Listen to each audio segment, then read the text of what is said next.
பொறியியல் கனவுகளை நனவாக்க நமது Rasi college of engineering counselling code 1437 Tambaram to Oragadam state highway Padappai. Chennai Anna பல்கலைக்கழக மாணவி பாலியல் வன்கொடுமை வழக்கில் ஞானசேகரனுக்கு ஆயுள் தண்டனை விதிக்கப்பட்டுள்ளது. புகார் அளித்தது முதல் தண்டனை அறிவிக்கப்பட்டது வரை கடந்த 5 மாதங்களில் வழக்கு கடந்து வந்த பாதையை பார்க்கலாம். சென்னை அண்ணா பல்கலைக்கழக வளாகத்தில் கடந்த டிசம்பர் 23ஆம் தேதி பாலியல் வன்கொடுமை செய்யப்பட்டதாக மாணவி அளித்த புகாரில் ஞானசேகரன் என்பவர் கைது செய்யப்பட்டார். இந்த வழக்கை சென்னை உயர்நீதிமன்ற உத்தரவுப்படி பெண் IPS அதிகாரிகள் கொண்ட சிறப்பு புலனாய்வு குழு விசாரித்தது. கடந்த பிப்ரவரி மாதம் 24ஆம் தேதி சென்னை சைதாப்பேட்டை 9வது நீதித்துறை நடுவர் நீதிமன்றத்தில் சிறப்பு புலனாய்வு குழு ஞானசேகரனுக்கு எதிராக 100 பக்க குற்றப்பத்திரிகையை தாக்கல் செய்தது. அதில் இந்த வழக்கில் ஞானசேகரன் ஒருவர் மீது மட்டுமே குற்றஞ்சாட்டப்பட்டது. பின்னர் இந்த வழக்கின் விசாரணை சென்னை மகளிர் நீதிமன்றத்திற்கு கடந்த மார்ச் 7ஆம் தேதி மாற்றப்பட்டது.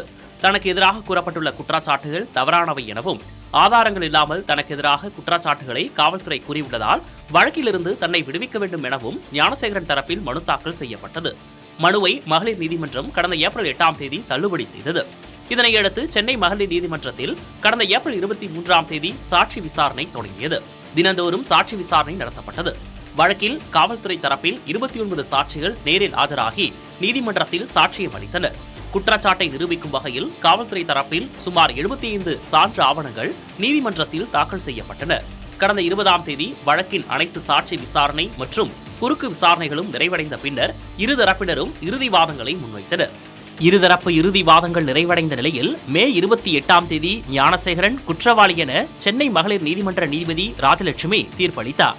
இந்நிலையில் குற்றவாளி ஞானசேகரனுக்கு ஆயுள் தண்டனை விதித்து தீர்ப்பளித்த நீதிபதி ராஜலட்சுமி குறைந்தது 30 ஆண்டுகளுக்கு சிறை தண்டனை அனுபவிக்க வேண்டும் என உத்தரவிட்டார். 90,000 ரூபாய் அபராதமும் விதிக்கப்பட்டுள்ளது. புதிய தலைமுறைக்காக செய்தியாளர் சுப்பையா. சென்னை அண்ணா பல்கலைக்கழக மாணவி பாலியல் வன்கொடுமை வழக்கில் குற்றம் சாட்டப்பட்ட ஞானசேகரனுக்கு ஆயுள் தண்டனை அளிக்கப்பட்டுள்ளது. 30 ஆண்டுகளுக்கு தண்டனையை குறைக்கவும் நீதிபதி தடை விதித்துள்ளார்.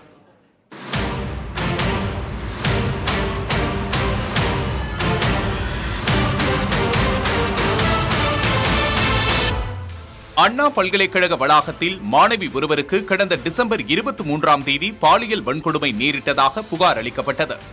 அடுத்த நாளே ஞானசேகரன் என்பவர் கைது செய்யப்பட்டார். வழக்கை பெண் IPS அதிகாரிகள் கொண்ட சிறப்பு புலனாய்வு குழு விசாரித்த நிலையில் சென்னை மகளிர் நீதிமன்றத்தில் விசாரணை நடைபெற்றது. கடந்த மே 28ஆம் தேதி ஞானசேகரன் குற்றவாளி என்று அறிவித்து நீதிபதி ராஜலட்சுமி தீர்ப்பளித்தார். இதனையடுத்து ஞானசேகரனுக்கான தண்டனை விவரங்கள் அறிவிக்கப்பட்டுள்ளன. இதன்படி BNS சட்டப்பிரிவு 329 விருப்பத்துக்கு மாறாக அத்துமீறி நடந்ததற்கு 3 ஆண்டுகள்,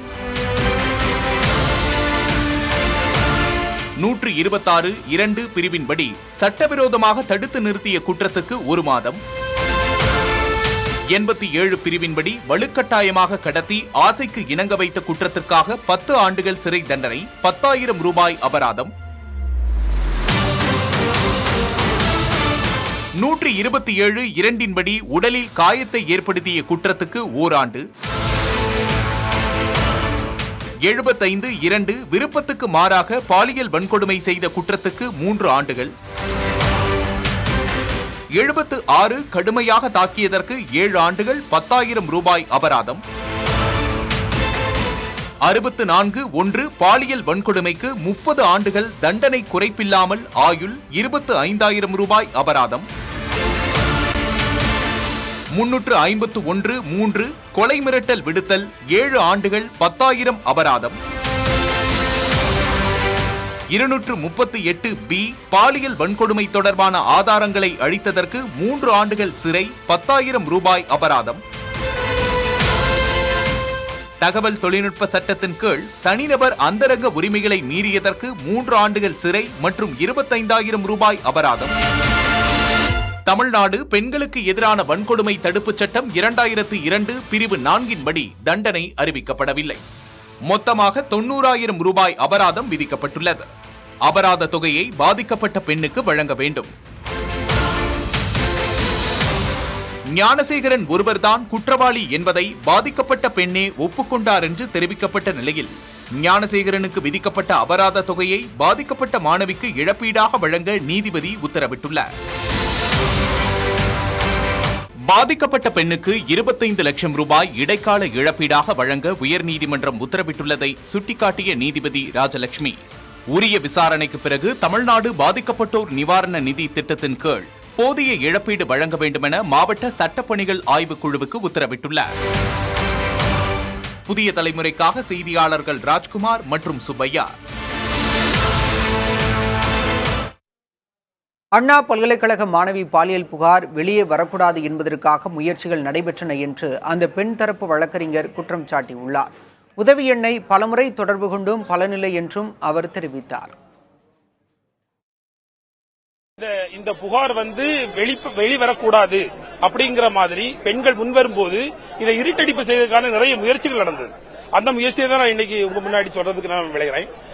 எப்படின்னா 181 பெண்களுக்கு சமூக நலத்துறையால கொடுக்கப்பட்ட ஒரு எண் இருக்குது 181. அந்த நம்பருக்கு போன் பண்ணா பெண்கள் பாதுகாப்புக்காக அவங்க உழைப்பாங்க அப்படின்ற நம்பி நாங்க குறைஞ்சது ஒரு 10 முறையாவது பெண்கள் பாதுகாப்பு மையத்துக்கு நாங்க அழைப்பு விடுத்திருந்தோம். ஆனா அவங்க யாருமே உதவி செய்யல.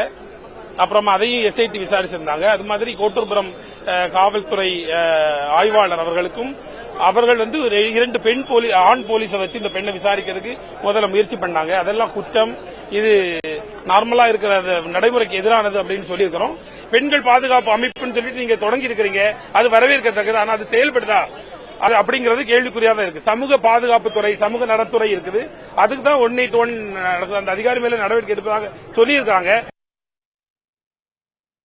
அண்ணா பல்கலைக்கழக மாணவி பாலியல் வழக்கில் மேலும் ஒருவருக்கு தொடர்பு உள்ளதாக தொடர்ந்து குற்றம் சாட்டும் எதிர்க்கட்சிகள் யார் அந்த சார் என்று கேள்வி எழுப்பி வருகின்றன. இதுகுறித்து அரசு தரப்பு வழக்கறிஞர் ஜெயந்தி விளக்கம் அளித்துள்ளார். இன்னொரு நபர் இதுல சம்பந்தப்பட்டிருக்கிறாரான்னு நிறைய டிபேட் அதெல்லாமே நான் பார்த்தேன். அதுல நான் தெளிவுபடுத்தணும்னு நான் நினைக்கிறேன். முதல்ல எங்களை பொறுத்த வரைக்கும் அந்த அக்யூஸ்டுடைய போன் தான் வெப்பன் ஆஃப் த கேஸ். அந்த போனை ஃபாரன்சிக் எவிடன்ஸ்க்கு நாங்க அனுப்புறோம். நீதிமன்றம் மூலமாக ஃபாரன்சிக்கு அனுப்பப்பட்டு அந்த போன்ல என்னென்ன விஷயங்கள் இருந்தன, அதுல அவருடைய சோசியல் ஆக்டிவிட்டிஸ் என்னென்ன, சோசியல் மீடியா எதெல்லாம் இருக்கிறாரு, வேற என்னென்னலாம் அதுல இருக்கு அப்படின்னு சொல்லி எல்லாத்தையுமே அந்த ஃபாரன்சிக் அனாலிசிஸ்க்காக அனுப்பப்பட்டது. அதுல குறிப்பாக அந்த சம்பவ தினம் 23ஆம் தேதி அந்த போனுடைய நடவடிக்கை என்ன அப்படின்னு ஃபாரன்சிக் லேப் அனலைஸ் பண்ணி அந்த போன் பிளைட் மோட், அதாவது ஏரோப்ளேன் மோடுல போடப்பட்டது அப்படிங்கறத FSL Forensic Science Laboratory ரிப்போர்ட்டாக ஆவணமாக நீதிமன்றத்தில் தாக்கல் செய்துள்ளது. அந்த சம்பவ நேரத்தில் சம்பவ நாளன்று அந்த போன் ஏரோப்ளேன் மோடில போடப்பட்டிருந்தது என்பதை ஆவணபூர்வமாகவும் அந்த நிபுணர் வாய்மொழி சாட்சியாகவும் நீதிமன்றத்தில் சொல்லிட்டு போயிருக்காங்க. ஒரு பாயிண்ட். செகண்ட் பாயிண்ட் என்ன நான் சொல்லணும்னு நினைக்கிறேன்னா, அது அவனுடைய போன் ஏர்டெல் சிம். அந்த ஏர்டெல் ப்ரொவைடர் நோடல் ஆபீசர் நீதிமன்றத்துக்கு நேரடியாக அந்த 23ஆம் தேதி 6:29க்கு தான் முதல் கால் அவருக்கு. அதன் பிறகு அவருக்கு எந்த அழைப்பும் இல்லை 8:52 வரைக்கும். 8:52க்கு SMS அலர்ட் அவருக்கு கிடைக்குது. என்னன்னா மிஸ்ட் கால் அலர்ட் கிடைக்குது. சோ இவரு இந்த காலகட்டத்தில் ஏரோப்ளேன் மோடுல போடப்பட்டிருக்கிறார் அப்படிங்கறத ஏர்டெல் ப்ரொவைடரும் தெளிவாக நீதிமன்றத்தில் எடுத்துரைத்துட்டாரு. இதையும் தாண்டி இன்னொரு விஷயமும் சொல்றேன். 358 BNSS படி இஃப் சப்போஸ் ஒரு பர்சன் அதுல இன்னொருத்தர் இருக்கிறாரு அப்படின்னு நீதிமன்றம் கருதினால் நீதிமன்றத்திற்கே அதிகாரம் உண்டு அவனையும் இணைத்து குற்றவாளியாக்கி விசாரணை நடத்தலாம்னு. இப்ப கொடுத்த எவிடன்சஸ் எல்லாம் நீதிமன்றம் திருப்தியுற்றதுனால தான் ஒருவர் தான் இதுல குற்றவாளின்றது தெளிவாக நிரூபிக்கப்பட்டதனால்தான் இவர் மேல நீதிமன்றம் நடவடிக்கை எடுத்து இந்த தீர்ப்பை இன்றைக்கு கொடுத்துள்ளது. எனவே இதன் பிறகு இதை பற்றி பேசினால் அது கண்டெம்ப்ட் ஆஃப் கோர்ட், நீதிமன்ற அவமதிப்பு என்பதை தெரிவித்துள்ளது. பொறியியல் கனவுகளை நனவாக்க நமது Rasi college of engineering counselling code 1437 Tambaram to Oragadam state highway Padappai.